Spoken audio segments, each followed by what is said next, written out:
BA part third Manusmriti द्वितीय अध्याय 77 से 90 पद्य। मैं डॉक्टर मनीषा गोदारा, आचार्य संस्कृत, राजकीय बांगड़ महाविद्यालय, डीडवाना। मनु द्वारा रचित मनुस्मृति के द्वितीय अध्याय का 77वां पद्य।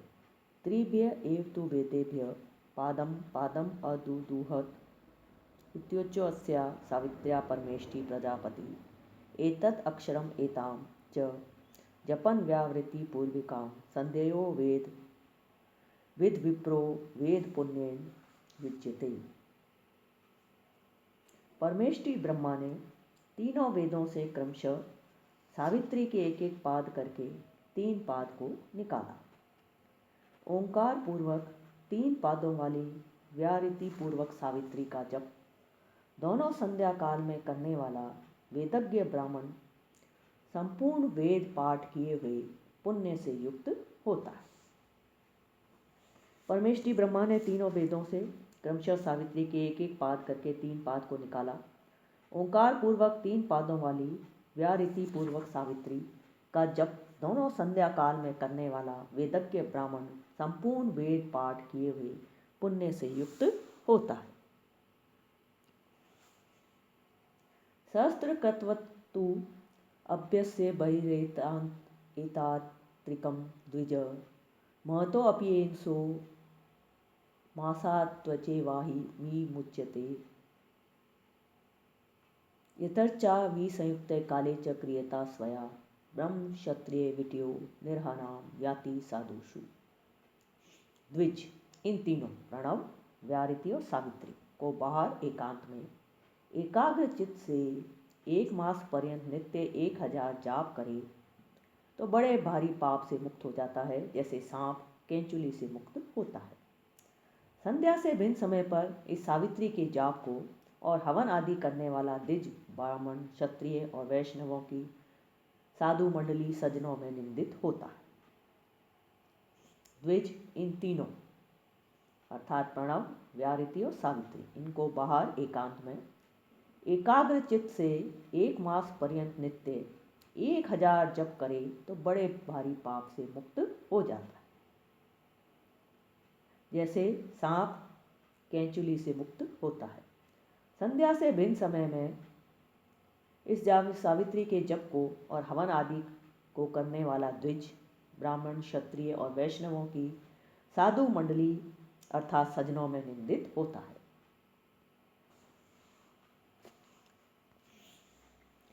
ओंकार पूर्वी का तिस्रो मार व्याहृत्यो अव्यया त्रिपदा च एव सावित्री विज्ञम ब्राह्मणो मुखम यो अदिते अहनि अहनि एतान त्रीणि वर्षाणि अतंद्रितः स ब्रह्म परम अभ्यति वायु भूत ख मूर्तिमान। ओंकार पूर्वक तीनों महाव्यावृत्ति अर्थात भू भुव स्व और त्रिपद सावित्री अव्यय और वेद का मुख है, जो आलस्य को छोड़कर 3 वर्ष लगातार इनका प्रतिदिन ओंकार व्याहृति पूर्वक सावित्री का जप करता है, वह वायु की तरह शीघ्रगामी होकर आकाश के स्वरूप को धारण कर पर ब्रह्म में मिल जाता है। ओंकार पूर्वक तीनों महाव्याहृति भू भुव स्व और त्रिपद सावित्री अव्यव और वेद का मुख है, जो आलस्य को छोड़कर 3 वर्ष लगातार इनका प्रतिदिन जप करता है, वह वायु की तरह शीघ्रगामी होकर आकाश के स्वरूप को धारण कर पर ब्रह्म में मिल जाता है। एकाक्षरम परम ब्रह्म प्राणायामः परम तपः सावित्र्या तु परम नास्ति मौनात् सत्यम विशिष्यते शरन्ति सर्वा वैदिक्यो जुहोति यजति क्रिया अक्षरम दुष्करम गेयम ब्रह्म च एव प्रजापति। एकाक्षर ओम पर ब्रह्म है और प्राणायाम परम तप है तथा सावित्री से बढ़कर कोई मंत्र नहीं है। मौन से सत्य बोलना श्रेष्ठ है। एकाक्षर ओम पर ब्रह्म है और प्राणायाम परम तप है और सावित्री से बढ़कर कोई मंत्र नहीं, और मौन से सत्य बोलना श्रेष्ठ है।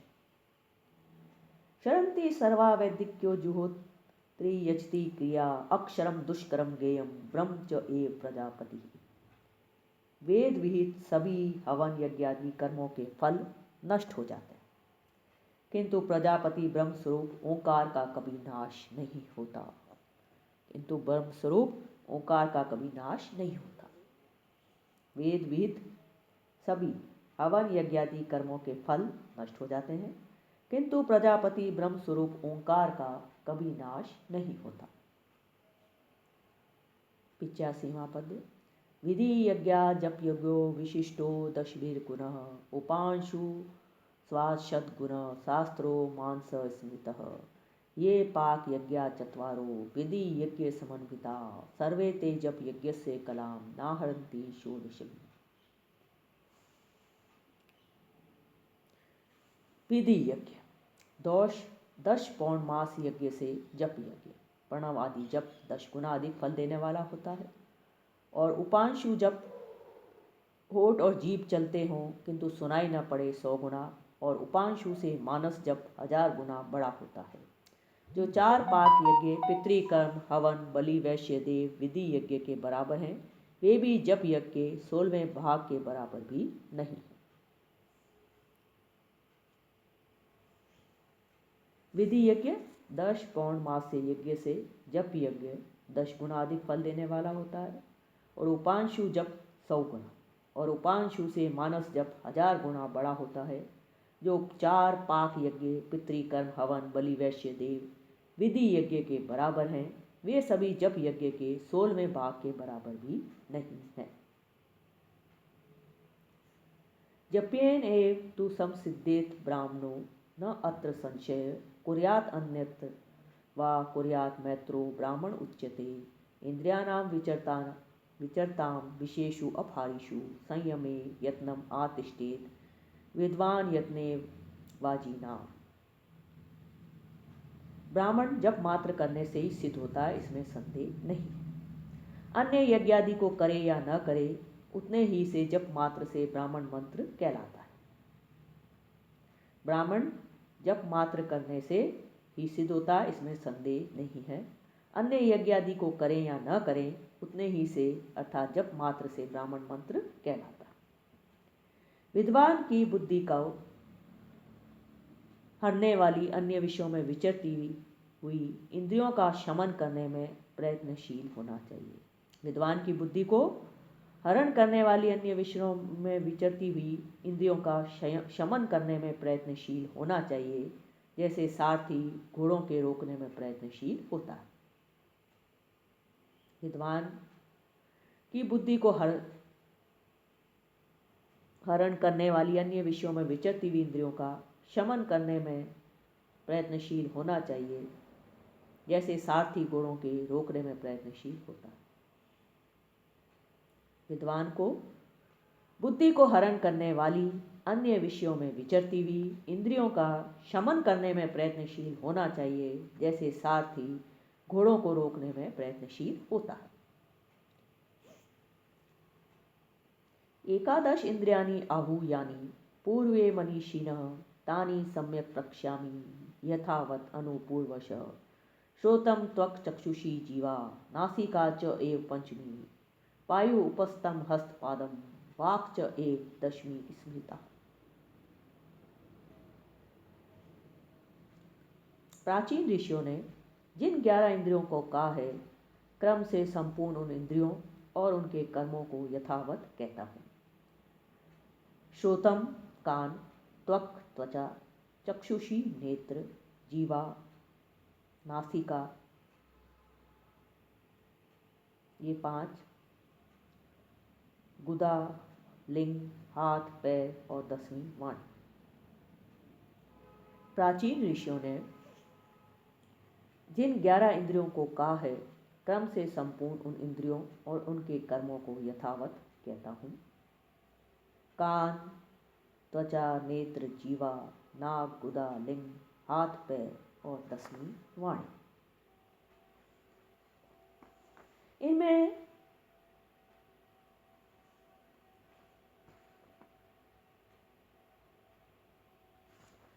इनमें कान आदि 5 या बुद्धिंद्रियां हैं और गुदा आदि 5 कर्मेंद्रियां हैं।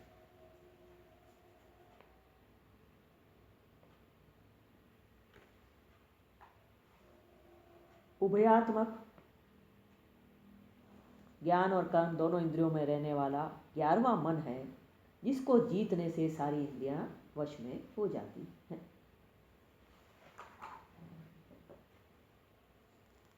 इनमें कान आदि 5 बुद्धिंद्रियां हैं और गुदा आदि 5 कर्मेंद्रियां हैं। उभयात्मक 11वां मन है, जिसको जीतने से ये दोनों इंद्रियां वश में हो जाती हैं।